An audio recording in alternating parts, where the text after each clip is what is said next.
لو داخل شباب لو جوشنا قمركم هذا لما جورو حلو وحالف كان يدو جيران كياني مال بعدين ماشي انت عاد على يدقين بان مرقوا هو مرين حق البلدية يعني حق النورشة حق وحبرشة حق عافماتك دوات سكران كرتان مال دبعتو تقال هاي كسعته إن عن رمتي نرشي دودي أيسن عادي هين لبادي بربر حق برقوي حق هرقيسة مدينة ما يسوقان يقول وين مدينة ما يسوقان وحويان ترى أنا سميني ديجا أنا هان أنا سوقتني أنا خرج كليني أنا دبتنا سلاو سميني تن. عليكم. وعن كغير قضية اسمها وتضم واحد عمو قبل حويان ورادنا فوشة نحن كل العام مقاسينه قبل لضع ودح ما أوجد. adduunka iyo koonka aynu ku noolnahay waa mid ilaahay addoomihiisa ku manaystay nimcooyin kala duwan xilliyo kala gedisan iyo waqtiyo kala dheer dhib iyo dheef guul iyo guul darro dhammaan waxay ereyadani iyo kuwo kale oo nuxur ballaaran xambaarsanba ay hordhac u noqonayaan barnaamij sumug leh aan ugaga hadli doono nolosha dadka qaar ka tirsan deegaamada miyiga gobolka Togdheer iyo weliba daad midheer oodweyne kaasi oo aynu heshiiska ku saari doono dhinacyada xoolo dhaqatada beeralayda saameynta ay roobabku gugu ku yeesheen deegaamadii ay ka dayeen xilligani abaarihii baana ee dalka Soomaaliya saameyntii ay ku reebeen daawadayaal haddii aynu ugu horeynba barnaamijkeenani ugu hayaano dhanka deegaamada hawdka Somaliland deegaanka Qorlugud waa mid ka mid ah deegaanada hawdka isla markaana maamul ahaan Somaliland hoos yimaada deegaanka Buuhoodle waxaana deegaankan uu yahay mid ay ku dhaqan yihiin dad badan oo xoolo dhaqato ahi kuwaasi oo sanooyinkii u dambeeyay ay saameyn ballaaran ku yeesheen abaarihii dalka soo maray walow haddana xilligani ay roobabku in badan oo ka mid ah deegaamadaasi ay ka jabiyeen abaarihii baaneed ee soo martay ayaa haddana waxa jira in deegaamo hoos yimaada deegaankani ay weli ka jiraan abaare teelteel ahi colaadda ku salaysan aanooyinka qabaa'ilka muranka dhuldaaqsimeedyada iyo weliba iska horimaadyo hubaysan oo xilliyada qaar ka dhaca deegaankani waa kuwo iska noqday wax caadi ah tan iyo markii laga soo bilaabo muddo haatan laga joogo hal sano iyo badh murankii dhuleed ee dadka xoolo dhaqatada ah ku dhex maray deegaanka Kalshaale oo u dhaxeeya degmooyinka Buuhoodle iyo Qorlugud waxaana colaadda deegaankaasi ay si gaar ah saameyn ballaaran ugu yeelatay dadka xoolo dhaqatada ee labada dhinac waxaana mar aan dhawaan deegaankaasi tagnay aanu la kulannay qaar ka tirsan dadka reer guuraaga oo qaarkood sawirka dhabta aad ka qaadanaysa uu muujinayo inay ku gaashaanan yihiin hubka fudud taasi oo muujinaysa daahana ka qaadaysa colaadda xilligani dhex taala dadka reer guuraaga qaarkood taasi oo salka ku haysa dhacdooyinka dilalka qorshaysan ee la xidhiidha aanooyinka qabaa'ilka عبد الله عبد الله waxaad ka wardaa xaaladda deegaanka gaar ahaan dadka reemiga هذه علاقة مويان iyo roob yaraan mooyaan wax kale oo labadaas uma haysta colaadu saameyn inta lag ku yeelatay deegaankan waxay ku leedahay mid weyn ku leedahay dhulka loo daaqbay shiraab loo guushana qamarku xumaado lama guuro xoolo waxa xaaluf kan iyo dogeeraantan keenay meel baadee meeshii inta colaadu dhacday ay degeen baan markuu hore u mareen Soomaaliya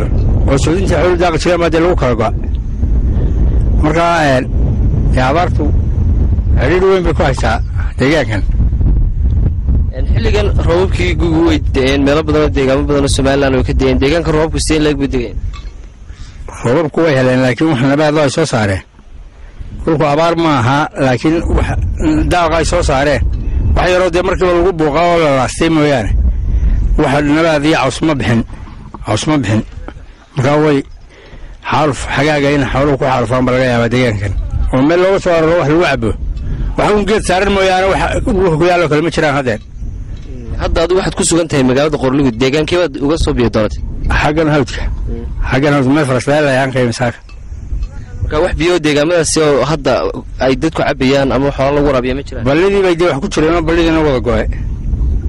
safarkani aan ugu kuurgalayno xaaladda nololeed ee deegaankani intii aan ku guda jirnay waxaa deegaankaasi ku soo gabagaboobay shir nabadeed loogu magac daray Samatalis kaasi oo ajandihiisu ahaa in mid ka mid ah beelaha colaaddu dhex taalo ee deegaankaasi ay ku baaqday nabad waarta iyo in colaadda la soo afjaro isla markaana waxa uu shirkani ahaa mid halkaasi laga soo saaray go'aamo iyo qodobo la xiriira nabadgelyo in lagu wada noolaado oo ajandihiisu ahaa ugu weyni sidii loogaga arrisan lahaa ee xal looga gaari lahaa colaadan guud ahaan iyo gaar ahaan beeshaba muddada dheer haysatay ee u dhaxaysay beeshan iyo beelaha Buuhoodle u dhaxaysay ayaa waxa ka soo baxay shirkaa waxa ka soo baxay baaqaan halkan ka akhriyi doono oo ay beeshuna ama beelweyntuna si weyn noola qaadatay oo ay maanta goobjoog ka yihiin waxaa marka baaqa shirkaa ka soo baxay uu yahay koow in jiritaanka iyo qarannimada jamhuuriyadda Somaliland ay tahay lama taabtaan laba in beeshu ay si buuxda u taageersan tahay xukuumadda Somaliland saddex in beeshu ay baaq nabadeed u jeediso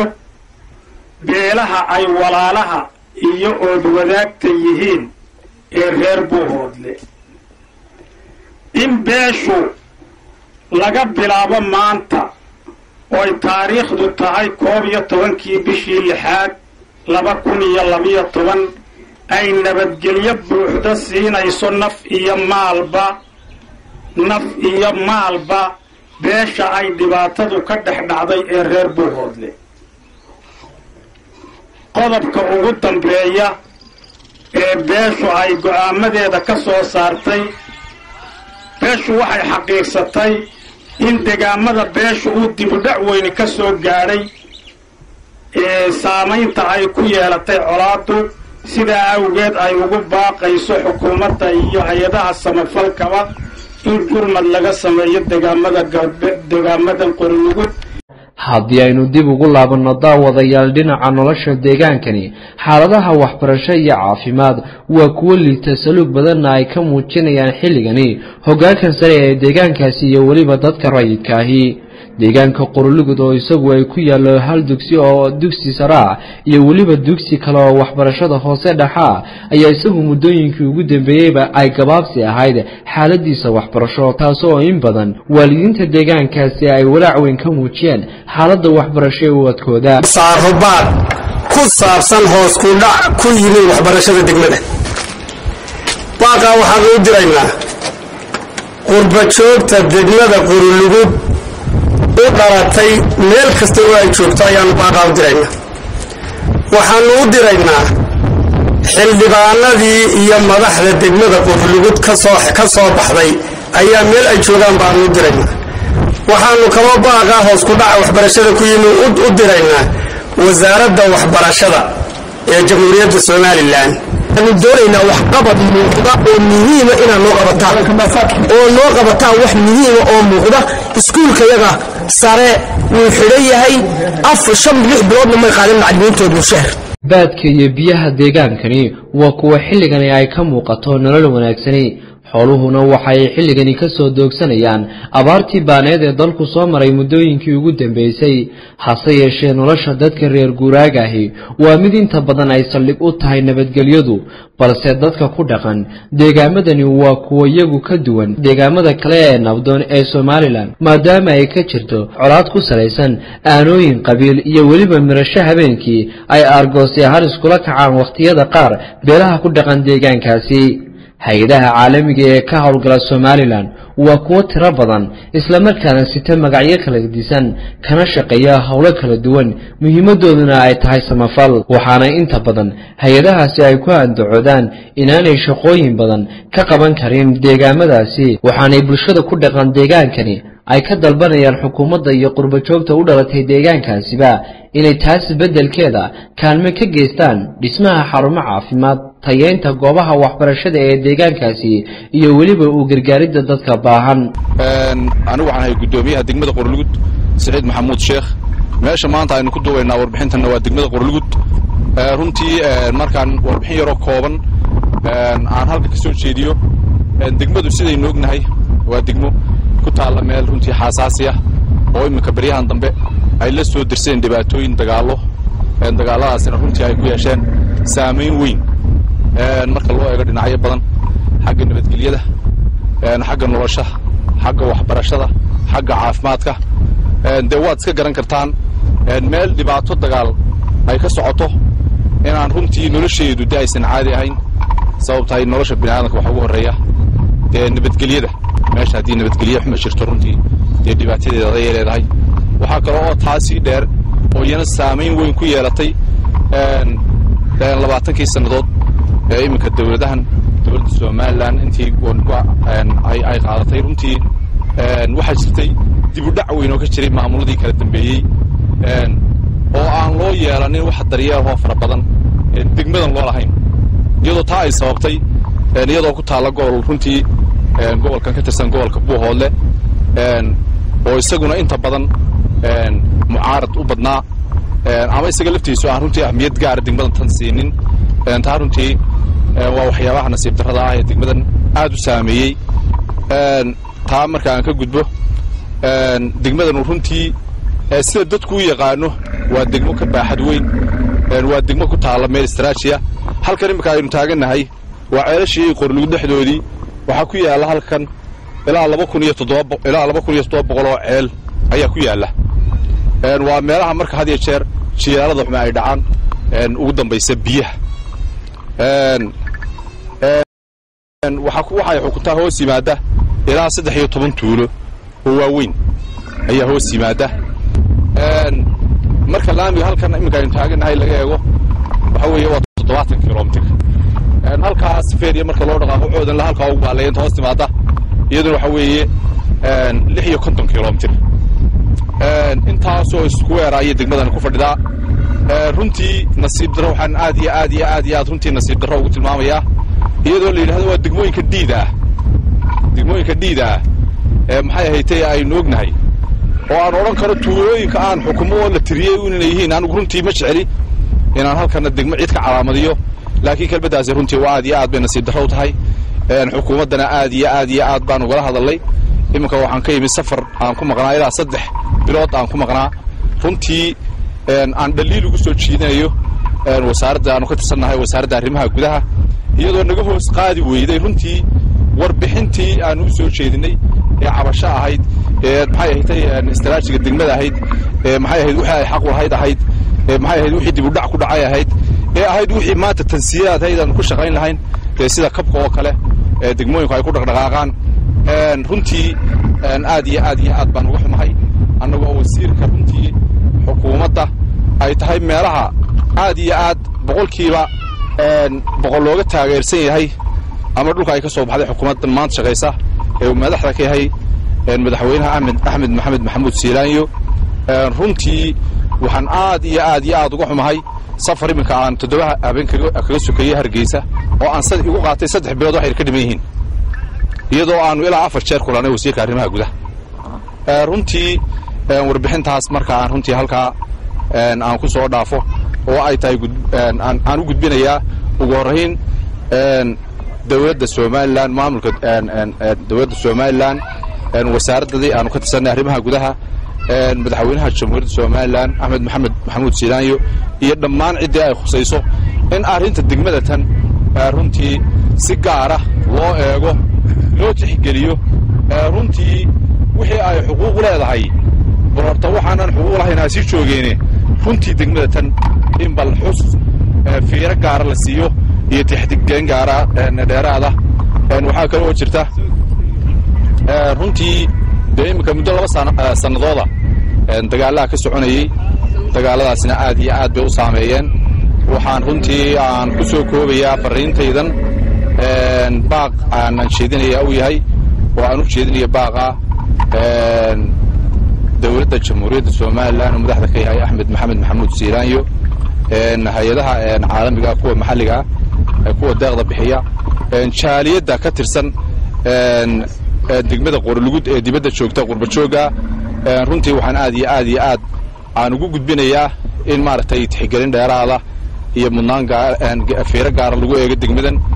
daawadayaal qaybta labaad ee barnaamijkeenani oo aanu ku falanqayn doono nolosha dadka reer guuraaga ee qaar ka tirsan deegaamada Somaliland. hadda waxa uu geediga kameradeenu yahay mid ku wajahan deegaan ka gedisan kii aynu hore u soo aragnay. deegaanka aynu hadda ku sugannahay waa deegaan nabdoon, barwaaqaysan, xoolaha iyo dadkuna ay ku naaloonayaan nabadgelyo iyo nimcooyinka eebe ee sanadkani daaday. isla markaana dadka deegaankan waxa yihiin kuwa beertay dalagyo kala gedisan oo ay ku kaafiyaan nafahooda, balse dadka deegaankani ku dhaqan waa kuwa ka cabanaya dhinacyo badan oo adeegyada arrimaha bulshada ah. waxaana deegaanka muuqaalkaas lahi uu yahay deegaan lagu magacaabo Ceel Bicile oo kamid ah deegaamada hoos yimaada khariirad ahaan gobolka Daadmadheer Oodweyne oo kamid ah goboladii u dambeeyay ee la magacaabay Somaliland sanadkii 2008 waqtigaasi oo Somaliland ka talinayay madaxweynihii saddexaad ee Somaliland soo mara madaxweyne Daahir Riyaal Kaahin.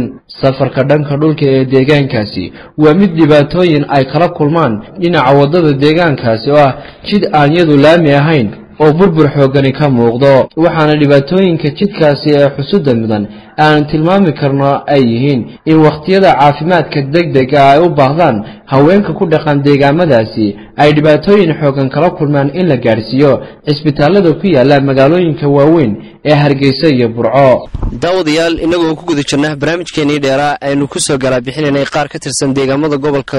Togdheer, Daadmadheer iyo Buuhoodle kuwaas oo aynu ku eegnay roobabka guga ee sanadkan daay. ayaa haatan waxaan ku sugannahay deegaanka Ceel Bicile oo hoos yimaada gobolka Daadmadheer. waxaana halkan ku sugan qaar ka tirsan duqeyda iyo waxgaradka deegaankani oo iyagu ka warbixinaya xaaladihii ugu dambeeyay deegaankani iyo sida roobabkii ugu dambeeyay ay u heleen. magacaaga? magacayga waxa la yiraahdaa Ibrahim Ismaan Aadan baa la yiraahdaa. waxaan ahay odayaasha deegaanka ka tirsan baan ahay. markan ka warbixiyo waxaan u mahadnaqayaa maanta ilaahay ayaa mahad leh. waxaan kaloo sii mahadnaqayaa maanta nimanka halkaa noogu yimi ee maanta naga duubaya waxee TV-ga ayaan ugu mahadnaqayaa. waxaad ka warantaa deegaanka iyo roobabkii ugu dambeeyay sanadkan helay guga. ilaahay mahadii deegaankani waa deegaan ilaahay ku manaysay maanta roob aad iyo aad buu sanadkan u wanaagsanyay. waxaanu beeray ilaa 30 kilomitir oo isweera ayaanu beeray.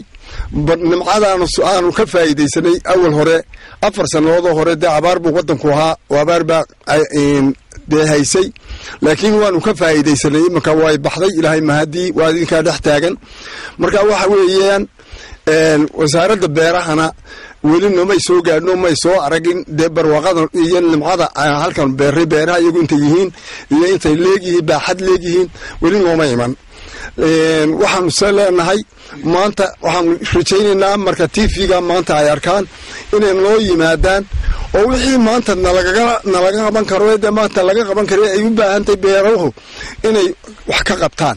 ama daweyn ha noqoto, ama yacni taakulayn ha noqoto, ama ha noqoto qalab ha noqoto. waan u baahanay qalab baan u baahannahay.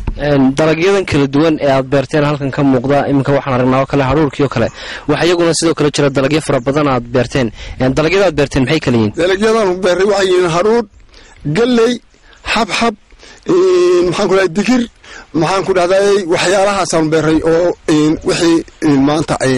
dawgo horeeyay. way jirtaa in dalagyo badan aad beertaan sanadooyinkii ugu dambeeyay roobab kala duwan ay idin helaan. maxaad odhan kartaa baa sanadkan gugu kaga duwan yahay sanadooyinkii kale marka dalagyada beeraha laga hadlayo? wuxuu kaga duwan yahay awal hore waxa dii jiray tus baa dii jiray ugu horeeya. tuskaasaa beeruhu lagu ridi jiray. marka tuska intuu kala gooyo ayay beeruhu kala qalali jireen. marka haruurkuna aanu soo bixi jirin. kan wuxuu ku wanaagsanaa sankuu isku hayay. marka ilaahay mahadii iminka dhowr iyo 10 cashuur laga sii maqnaa annaga se markaanu annaga leenahay dhan kale oo maanta abaartu waxay noo soo joogtaa halkan ilaa 2 kilomitir bay noo soo joogtaa. xaggana waxaanu filaynaa inay 5 kilomitir aanay ka badnayn. intaa u dhaxaysa annagu ilaahay waa nimcadii wuuna siiyey, may kala goyn. sidaa waxa ugu wacan haruurka intaa leeg ama geebaadka intaa leeg waxa ugu wacan muu kala goyn annaga roobkan 15 cashuur marka laga sii maqnaa. marka laga hadlayo dhinaca xoolaha sidoo kale deegaankan wuxuu yahay deegaan xoolo dhaqataa geel ari iyo xoolo fara badan ay ku dhaqan yihiin xoolaha hadda waa sidee xaaladooda xaalaha deegaankani wuxuu kaga sii wanaagsan yahay deegaanada kale wuxuu kaga wanaagsan yahay wuxuu isugu jiraa meel 5 meel adduunyaal ay isugu imanayaan oo bannaan iyo ay iyo dhul daaqeen leh ayuu isugu jiraa deegaankani waa deegaanka u xiga tog dheer u xiga waa deegaanka ugu baaleeya gobolka Oodweyne waa degmada ugu baalaysa marka waxay xoolahani kaga wanaagsan yihiin xoolaha dhulka kale waxay kaga wanaagsan yihiin dhan waxay uga dareerayaan ban cawsle bay uga dareerayaan dhanna waxay uga dareerayaan kobti oo doog loo caleen leh ay kaga dareerayaan marka xoolaha geel iyo ari iyo lo mid kasta waa meesha kaliya ay isku qaban karaan marka sidaas aan maaragtay aan kaga duwanay degmooyinka kale xoolaha waxa jira xanuuno muddooyinkii ugu dambeeyay ay ka cabanayeen dadka xoolo dhaqatada ee ku dhaqan deegaamo kala duwan oo ku dhaqan Somaliland gaar ahaan gobolkan Daadmareed dhinaca caafimaadka xooluhu waa sidee dhinaca caafimaadka xooluhu waxa weeyaan aad iyo aad baan uga wanaagsan yihiin waa caafimaad qabaan wax allaali wax bukaanad malaha aad bay wanaagsan yihiin waxa jira in deegaankan ay ka jirto baahi fara badan oo dhinaca waxbarashada iyo caafimaadka aba gaar ahaan dadka deegaanku ay si xoogan uga cawdaan dhinaca baahida caafimaadka waa sidee xaaladda caafimaad deegaanka wallahi caafimaadka waxa loogu sii daran waa caafimaadka iyo ta waxbarashada labada kaliya loogu sii daran ee aanu ka cabanayno loogu daran waa labada inay si xoog lagu saameynaya wiigan iminka dhexdiisa gabadh baa fool qaaday gabadhaasi waxay foolanaysay 3 dharaarood 3 dharaarood markii la qaaday gaadhaan lagu qaaday burca looga dalbaday markay dhexda marisay ku umushay markii ka horeysay 20 casho ka horeysay mid baa sidaas oo kala noqotay marka wax la yiraahdo caafimaad daryeel kuma hayno halkan kuma hayno wadada cusub ee isku xiraysa Oodweyne Hargeysa iyo Burco waxay maraysaa deegaankan Ceelbicile sidoo kalena deegaankan wuxuu yahay deegaan aad baahi weyn wadada uga qaba aragti ahaan dadka deegaanka wadadaas iyo faa'iidada ladaysa warta waxaan u aragnaa halkan halka aragteen wadada waxa sameeyay deegaankana sameeyay dawladda Ceelbicile laga sameeyay marka labadii barbar ee xagga Burco iyo xagga Hargeysa midna ma soo gaarin iyo Oodweyne midna ma soo gaarin waxa weeyaan tan anaga sameeynay deegaan ahaan anaga isugu tagnay anaga kharash gelinay anaga dibatana sida u sameeynay tan arkaysan marka laga hadlayo wadada waxa jira in xilligan tabarucaad wadooyinka loo ururinayo dal iyo dibadba laga ururinayo dadkina xoolo dhaqatada sida diyaar ugu tiinay wadada uga qayb qaataan aan uga qayb qaadanaynaa si xoog labaan uga qayb qaadanaa diyaar baan u nahay inaan ka qayb qaadano sameynteeda xoolaha adduunka mid kasta inaan ka qayb qaadano sidoo kale daawadayaal weli inagoo ku guda dhex jirnaa barnaamijkeena inaan ku eegnay deegaanka Ceelbicile iyo weliba sidii saameynta ay roobabkii gu'u ku yeeshaan sidoo kale ninkan waxa uu ka mid yahay dadka beeralayda ee ku dhaqan deegaankani isla markaana isagu xilligan beertan ay ku sugannahay leh dalageen kala duwan ka beertay magacaaga Cabdi Jaamac Ahmed Cabdi Jaamac bal waxaad ka warantaa beertan waa beer aad beertay muddadii ay beernayd muddaday beerreedii marka waxa weeyeen ilaa tan cishadii marka beerreedaha dhulka lagu shuba muddada 20 casho ay beernayd ay dalaga inta lagu ku baxay in roob goormayd ku dambeysay roob waxa lagu dambeysay ilaa deemka 15 casho naga sii maqnaa 15 casho ay beertan waxaad ka beertaa beertana waxaan ku beeraa haruurka iyo galli iyo gidirba waa ku beeraa hay marka rajadaad ka qabto beertan inay baxdo oo dalag fara badan laga gooyo waa mid inta lag rajo weyn marka qabnayna dalag wanaagsan ka goosano raashin waan ka goosano sidoo kale daawadayaal inagoo ku guda jirnaa barnaamijkeena isla markaana diiradda ku saarnay dhinacyada kala duwan ee arrimaha bulshada iyo weliba nimcooyinka Ilaahay ku manaystay deegaankani ayaa sidoo kale dhanka waxbarashadu waxa ka mid yahay deegaankani deegaamada ay waxbarashadu ay ka jirto isla markaana uu ka jiro hal dugsi oo ku yaala deegaankani waxaana haatan la joognaa maamulaha dugsigani magacaaga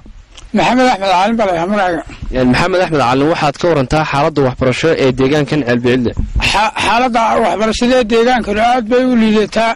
muddo imka 4 sanadooda tamaruc ayaanu ku dhigaynay weli waana furay lamana xidhin wax gunaana ma lihin ama mushahara waxaad sheegteen xaaladda iskuulku ay tahay ama xaaladda waxbarashada deegaanku mid dayacan ma jiraan wasaaradda waxbarashada oo kale in waqtiyada qaar ay kormeero ku soo maraan iyagoo xal ogaanaya arrintan in badan bay nagu soo mareen laakiin waxba intaaba isagu furan baa loo yiminayay haba yaraatee haddana waxba weli ma hayno fasalada uu ka kooban yahay dugsigan Ceelbicile ku yaala waa tira ahaan waa mise waa 2 fasal iyo office ku kooban marka ardayda dhigata tir ahaan intee leeg ardayda dhigata waxa weeyaan 360 arday 27 baa hablaa 60 waa inamo wiil marka laga hadlayo abaarihii kala duwanaa ee soo noqday muddooyinkii ugu dambeeyay saameyn intee leeg bay ku yeesheen ardayda deegaanka saameyn aad u ballaaran ayay ku yeesheen had iyo jeer ardaydu waa reer guuraa fiidhin ma laha marka had iyo jeer ardaydu waxa ku kalifo waxbarashada ka kaxeeya abaaraha istaba socdo joogtada ah muddo imika dhowr sannadoodba kolba wax yarunba arday yarunba dhiganaysay maxay tahay hay'adaha sida gaarka halkan wax uga qabta ama deegaankan kaalmada uga geystaa maxaad ka xusi kartaa waxaan ka xusi karaa imika Save Children oo kale imika hadda way nala joogtaa waxay wadaa sidii magaranaysaa iskuulka ay wax uga qaban lahayd oo reebeerin gareyn lahayd macallimiinta ay mushahar ugu qori lahayd imika way nala joogtaa arrintii waan wadaa sidii u hagaagi lahayd iskuulka iyo deegaanka maxay tahay fariintaada ama baaqaad u gudbinayso hadday noqoto hay'adaha iyo hadday noqoto xukuumadda Soomaaliland ee ku aadan dhinaca baahida waxbarashada deegaanka waxaan oran lahaa waxaan la eego waxa nagala qabto arrinta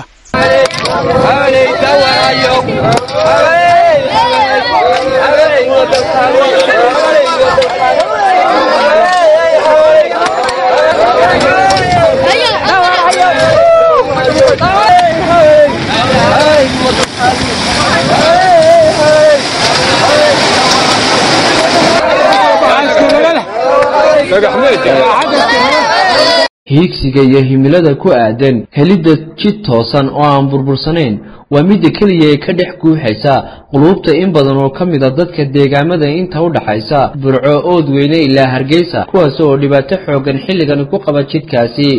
waxaana dadka ku dhaqan deegaankaasi ay xilligan yihiin kuwa si tabaruca uga wada gudaha deegaankooda dhismaha jidka laamiga ee isku xiri doona magaalooyinka Hargeysa Burco iyo Oodweyne ee dhawaan laga bilaabay deegaankaasi waxaana arrintaasi tahay mid muujinaysa baahida ay u qabaan jidkani daawadayaal waliina ku guda jirnaa barnaamijkeena aanu ku eegnay deegaamada kala duwan ee gobolka Togdheer iyo Daadmareer Oodweyne ayaa wali waxaan ku sugannahay deegaanka Calbeelle kaasoo ay xilligan ka socoto sida aad muuqaalkan baaragtaan dhismaha wadada isku xiri doonta Oodweyne Burco iyo Hargeysa waxaana wadadani ay tahay iminka gacanta lagu hayaa mid ay si tabaruca dadka deegaanka u dhisayaan isla markaana ay qaybtooda uga qaadanayaan waxaana sida aad ku aragtaan qaar ka tirsan odayada deegaanku ay ka warbixinayaan dhismaha wadadan iyo qaybta ay ka qaadanayaan iyo sida ay ku dhisayaan ka waran wadadan waxa weeyaan wadadan waa wada tabarucaad lagu dhisayo rag iyo dumarba loo aqalqaalay waxaana soo abaabulay deegaanka dadkaysa reer miyiga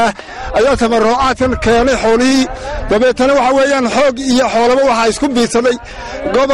gobolka Daadmareed tuuladan oo ka tirsan oo la yiraahdo Ceegbilcile marka waxa weeyaan in maaragta tashiga inaan ku sameeyno tabarucaad oo aan cidna wax uga baahanin wixii kalena lagu soo caawinayo marka la arko in maartay aan xoog iyo xoolaba isugu keenay waxa halkan iga dambeyn doona oo faahfaahin sii bixinaya gudoomiyaha tuulada Ceegbilcile oo halkan noo jooga marka waxa weeyaan وسلا واركيسان إن مارتا تهاي إسكاو قبصو وأنا الدولة وحبا كقبن ورانا نانو سميني لبتنا دات فيه رجويي لبتنا أنا وادي دونا إلا بنكا إياه إلا دو حبان وكتلامي دونا أنت تمرت يد النقطة أنا كدالي دول ما هي تهاي فرينتا هذا دريسان هذا نقطة قرب شوق يا هذا نقطة هيدا إلى كغيب قطان وضدنا يا باهيدا وقطان وضدنا باهيدا وحنو قبنا قرب شوق يا الدولة با يا هذا با إلى نجا عويان وحنو وباهنا إلى نجا عويان ونجا عن قطان باهيدا وقبنا وطا إما كيا هاتنا وحلا شونا كحجينك قدوميها دقمدني البعيل وكتر سنقبل كدادمرير Oodweyne oo isaguna faahfaahin ka naga siin doona dhismaha wadadani sida uu ku socdo tabaruca iyo waliba qaabka ay u dhisayaan wadadani magacaaga ku bilaabay bismillaah sida uu sheegay walaalkay aniga oo Maxamed Jaamac Axmed oo ku xigeenka tuulada Bilcila hawshani waxa weeyaan hawl ballaaran oo xaqiiqadii in badan meeshan ka socotay ilaa in badan baan wadnay dhowr sanadood oo horaanu fitiiga tuuladan anagu itaalka iyaga wadnay haddana sanadkan roobaadka xilli roobaadka ayaa roobkii meesha gooyay maaragtay marka waxa weeyaan markii gaadiidkii uu gudbi waayay wadadii kale ma garanaysaa gobolada ka socotay ma garanaysaa Oodweyne gobolka Daadmareer iyo Togdheer iyo gobol magaalo madaxda Hargeysa aanayna soo gaarin annagu waxaanu markaa isku abaabulnay maaragtay itaalka iyaga annagoo kaashanayna maaragtay maamul ahaan tuulada iyo ma garanaysaa dadweynaha maaragtay xoolodhaqatada iyo beeralayda inaannu maaragtay annagu dee annaan eeganin markii gaadiidkiiyo ma garanaysaa meel wax la mariyaba lawaa dadkii ay waxba noo socon waayeen ayaannu iskaya annagu soo abaabulnay markaa hawshii meel wacanba insha allah noo maraysaa intaa waxaa kaleaan ku daraya maaragtay walaaladeenna maaragtay xagga dawladda iyo hay-adaha caalamigaa iyo ma garanaysaa walaaladayada qurba joogta ama ma garanaysaa kuwa maalka haystee xoolaha haysta waxaannu ka codsanaynaa insha allah inay maaragtay aannu tusno ma garanaysaa waxqabadku wuxuu yahay qof kastaana waddadu inay ka qiimo badan tahay maaragtay maalkaynu haysanoo dhan waayo waddada waa wax mar kasta maaragtay meeshii noo taalla marka waxaannu ka codsanaynaa walaaladayada inay sidaa nagaga daydaan oo iyaguna maaragtay ay wixii ay ma garanaysaa ay dhiirigelinta aan ma garanaysaa na dhiiriyaan annagoo hawshaas sii wadi doona insha allah haddii ilaahay ka dhigo intii karaanka iyagaa laakiin waxaannu codsanaynaa in hawshaa maaragtay nala garab qabto insha allah haddii ilaahay ka dhigo daawadayaal baahida loo qabo waddadani waa mid ballaadhan islamarkaana ay guud ahaanba waxgaradka deegaankanu sida ay sheegeen ay tahay mid ay dad iyo dunyaba baahi ballaadhan u qabaan islamarkaana ay xilliyada roobaabka ay yihiin kuwa ku xadhima jidadkani sidoo kale haweenka oo door muhiima kaga jira somalilan islamarkaana iyagu waxay ka mid yihiin dadka dhibaatooyinka gaarka kala kulma xilliga ay ku timaado dhalmada islamarkaana ay dhibaato xoogani kala kulmo jidkani aadka u dheero isagoo jid dayacan islamarkaana aanay si fudud u mari karin baabuurta iminka waxaan la joognaa mid ka mid a hooyooyinka ku dhaqan deegaankana ceelbicille oo la yidhaahdo saada jaamac warsame oo iyadu haatani ka qayb qaadanaysa jidkani tabaruc ay ku dhisayaan dadka deegaankani islamarkaana sida aad muuqaalkani aragtaan iyadu ka mid a dadka xoolodhaqatada oo iyadu doorka ay u taagan tahay kaalintan ama halkan aan goobtan iminka joogno ay tahay sidaa uga qayb qaadan lahayd tabaruca dhismaha jidkani oo igu soo dhow bismillahi raxmaan raxiim salaamu calaykum waxaan ka qayb qaadanaya dhismaha waddadan baahida aanu qabna waxa weeyaan dumar haddanaga foosha dhexda ku dhalaan ma gaadhsiino gobollada wadda xumo awgeed talabaad anagoo gobolladii ku dhow haddana waxaanu ku hadhaysa dhibaato badan rag caafimaad ma lihin xanaano ma lihin station ma lihin iyo waxbarasho hagaagsan ma lihin marka baahi badan aanu qabna waddada iyo khayraadka adduunka iyo somalilan waa ku isticmaashaba waxba kuma qabno hada jeer markaa doorashada koo baahayan dan layma noo yimaadaan ta kalma baaragno markaas awgeed waddadan u baahanna in horta iyada laga fuur yeelo oo naloo dhammaystiro ilaa gobollada waaweyn ay ku darmarto aragtidiina ku wajahan dhismaha waddadani waxaad sheegtay in baahi ballaadhan aad u qabtaan hadda waxaad wadaan waddada tabaruca idinkaa iskiin isku abaabulay miya iskaanaga soo abaabulay markii wadda biyo loo joogsadeen ee godgod midho noqotay ee baabuurtu ku dhaceen ee biyo fadhiisteen ee karaac naga dhalatay ee dhibaata baabuurtu mari waayeen annagaa is abaabulay annagaa lacag iska gurray tii waxyar iibinaysay tii neef haysatay annagaa is abaabulay annagaa samaysanay waxaan doonay walaaladayada islaamka inay nagala qayb galaan oo gobollada wadda noo gaarsiiyaan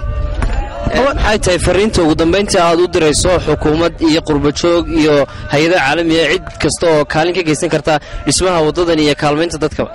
waxa aanu u diraya walaalaha iyaga qurbajooga iyo somaliland waxaan u dirayaa inay magaaladaas waa magaalo gobolkii burca ku dhow togdheer ku dhow haddana way aad u dayacan tahay waxbarasho wanaagsan ma laha xanaano ma laha waddo wanaagsan ma laha oo gaadho waddanka gaadho gobollada ku darmata ma laha caafimaad ma laha xanaano carruureed ma lihin annaga waxaad moodaa meel fog inaanu joognaa baad moodaa marka waxaan doonaya inaan taageero horta waddada noo dhammaystira in gobollada la gaadhsiiyo kadibna noola sameeyada waxyaabaha loo baahan yahay gobollada laga wasalaystaan waxbarasho ha ahaato waxyaaba asaasiga hadday cusbitaal tahay hadday maxay tahay station tahay hadday adaga bulshada tahay hadday waxbarashada tahay dee waxaan u baahannahay waxay somaliland ku dhaqanto noola sameeyaan doonaynaa sidoo kale waxaa halkan iyaguna ku sugan hooyooyin ka mid ah kuwa deegaankani ceelbicille islamarkaana iyagu haatani ka qayb qaadanaya howlahani lagu dhisayo waddadani oo si tabaruca iyagu uga wada deegaankooda dhexdooda ama degmadani ceelbicille magacaaga saadaxaas jaclale assalaamu calaykum waraxmatullahi wabarakaatu waxaan salaamaya dadweynaha ku soo qayb galay shaqadan annagu waxaan nahay gobol ka tirsan degmada oodweyne markaa tuuladayadan waxaan u baahannahay in wax naloo qabto waddada waa aragtaa inaan shaqo ka wadno howlo badan baanu leenahay waayo roog caafimaad ma lihin iskuullo wanaagsan ma lihin waxaan u baahannahay in wax naloo qabto dadweynaha waanu ka codsanaynaa annagu gobolka ku nool soomaaliya waayahay dhibaatada aad ku qabtaan waddadani haween ahaan ma xilliga dhalmadoo kale maxaad ka xusi karta xilliga dhalmada waxaanu ka xusnaa dhalmada waxba nalooma qabta annaga oo dee dhakhaatiir ma lihin annagu rug caafimaadna ma lihin umulisada iyada waxaa loo qaadaa burco hadday hawl kastaa dhacdo waddada waxaa laga yaaba inuu daadgalo inay dhibaato badan dhacdo inaan umulisooyinka maxay tahay waxaa laalax loo qabta aanay jirin caadar maxamed maxamuud waxaad ka warbixisaa xaaladda waddadan ay ku sugantahay aad iminka hadda dhisaysaan si tabaruca assalaamu calaykum waraxmatullaahi wabarakaatu wadadu waxa weeye dhibaato weyn bay noo geysatay way goday had iyo jeeraarana way godaaba mar walba way godaa oo dhibaato weyn bay noo geysataa dalaga beeraha wuu naga xumaadaa maalkaba waabay naga qaadaa wixii aanu haysana marmar bay naga qaataa dooxa ku dartaa marka dantii waxayna kaliftay marka inaanu kacno gurmad samayno kii qof haysta iyo kii neef haysta iyo kii wax yar haystaba inaanu isku biirino gurmadka inaanu samayno oo wadada ku samayno marka xaaladda halkaa wanaagsan bay imaka noo maraysaa waxyaabaha badan ee laga cabanayaana way jiraan wax walba waanu baahannahay oo wax walba tuulo yaroo waxaanu nahay xoolo dhaqataa oo beeralaya marka waxaanu u baahannahay waxyaabo badan in dawladda iyo hay'adaha caalamiga inay naga taageeraan waxaanaanu ku rajo weynahay inaanu fogeyno oo meel walba marino oo dooxa iska geyno oo badka geyno oo maaragtay aanu dheerayno ee marka waxaanu aad iyo aad ugu baahannahay in dawladda iyo hay'adaha caalamiga aad nooga taageeraan oo ay na arkaan oo na qiimeeyaan cid kasta oo danaysan oo wax ku darsanaysa ilaa iyo dadka dibadda ku maqan iyo maalqabeennada iyo dawladda iyo hay'adaha waxaan ka codsanaynaa in la naga taageero oo la naga caawiyo oo haddii ilaahay korreeyay si wanaagsan wax la noogala qabto ururka ay nagala soo qayb gashay way mahadsantahay Soomaali Channel baa la yiraahdaa TV-gan marka waxaanu jecelahay maartay inay maartay waqtiyaasha walba inay nagu baraarujiyaan imaadkay noo imanayaan ururka yaga waxaan ugu mahadnaqaynaa siday u soo mareen beeraha iyo dhulka ay u soo arkeen iyo maanta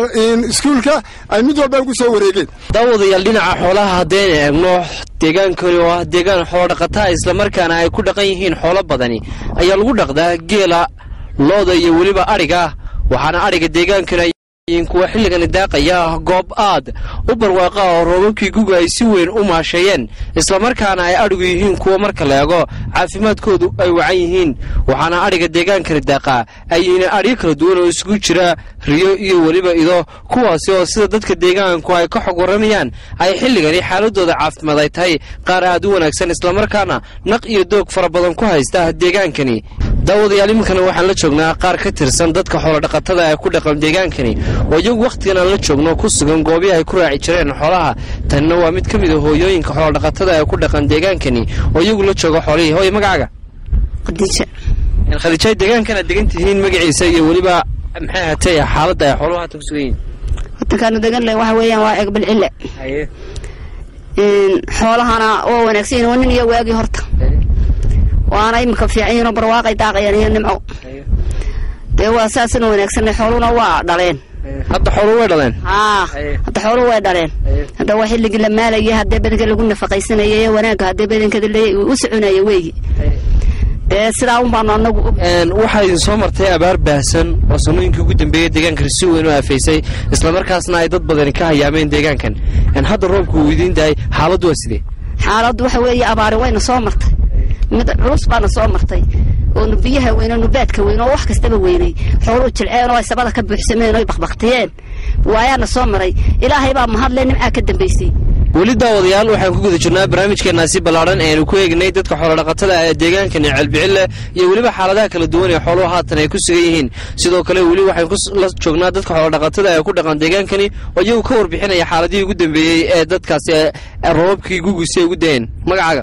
magacayga waxa la xaawo Ismaaciil Maxamed xawadan cadda ku magac dheer xawaay waxaad ka warantaa bal abaar badan baa soo martay deegaankani sanooyinkii ugu dambeeyey hadda roobabkii gugu si wacan bay idinku dayeen haddana waa bilowgii xagaaga ka waran xoolaha deegaanka annaga deegaankan waan ka warramayaa geedi dheer baa nagu soo dhacay abaarihii dhacay aawadood meel fog ayaanu ka soo guuray iminkana waxaanu naalaad agagaarka inaan ceed bilcille laakiin doog wanaagsan iyo si fiican ayaanu iminka ku sugannay doog wanaagsanna waanu helnay hase yeeshee xagaa iyo dabayl baa nagu soo dhacday iminka xoolihii markii hore aad u liitay ee xumaana iminka way wanaagsan yihiin xoolaha waxaa nagaga dhacay furuq waxaa nagaga dhacay hinkaar waxaa nagaga dhacay maxaan idhaahdaaye waxaa nagaga dhacay dhibiijo wax aanad malaynayn ayaa nagaga dhacay biyo dhaan aad iyo aad u laxaad badanna wuu nagu dhacay aad bay biyahaasu noogu qaaligaroobeen